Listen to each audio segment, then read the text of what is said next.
Kink Live at the Bing Lounge is brought to you by Intel, and now please welcome to the Bing Lounge stage, Jesca Hoop!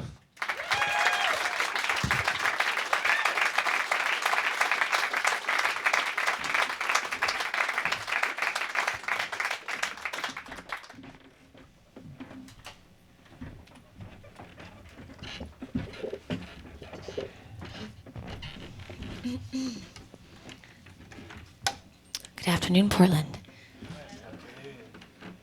So, Jesca, before you get started here, did you want to introduce the band you have with you? Sure. To my far right is Leslie Stevens, and her commiserator, Nicole Eva Emery, both singer-songwriters in their own right, if that's what you want to call them. My left is Josh Adams, and on the far is Benji Lissette. Lysette. I always get his name wrong because it's a complicated name.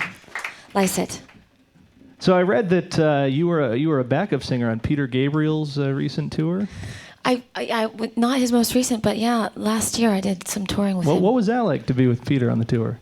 It was spectacular, as you can imagine. He's a gentleman and a really, beautiful musician. We had about 42 orchestra people there traveling all together around South America, and we had a chance to do duets on stage and also sing some of my favorite of his tunes, like Wallflower and what other ones? Biko, and a whole list of beautiful Gabriel tunes.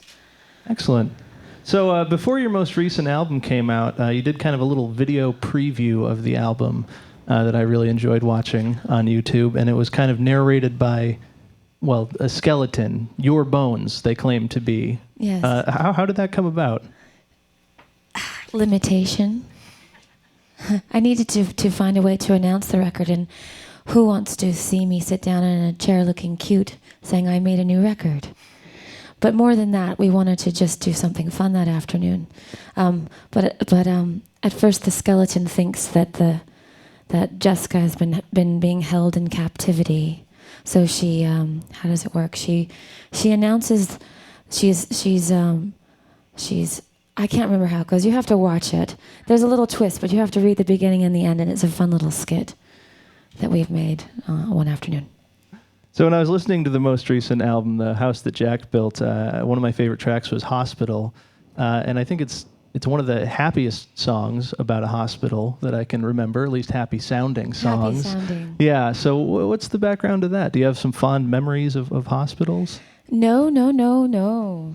I have fond memories of, it has nothing to do with actually, it's more about a desperate cry for attention, and not as a human quality, a human plea. Have you ever enjoyed the benefits that come along with an injury?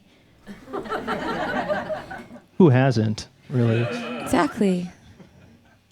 So the new album, when people sit down to listen to it, what do you want them to come away thinking? Gosh. Or I don't know that I necessarily need them to be thinking. I think I want them to be kind of buried in their body, and with maybe an open mind, perhaps. I'd like them to think that was a real worthwhile listen, and I'd like to listen to that again. Excellent. All right. And if they don't get it at first, I would like them to think this is exactly what I'd like them to think. I'm not sure I got that the first time. I'm going to listen again. And then if they don't get it the second time, I'm going to listen again. That would really help me out a lot. And hopefully they'll get it the third time, right? Well, you're playing a show at the Alberta Rose Theatre tonight. Again, the new album called The House That Jack Built. Let's hear some music. Give it up for Jesca Hoop.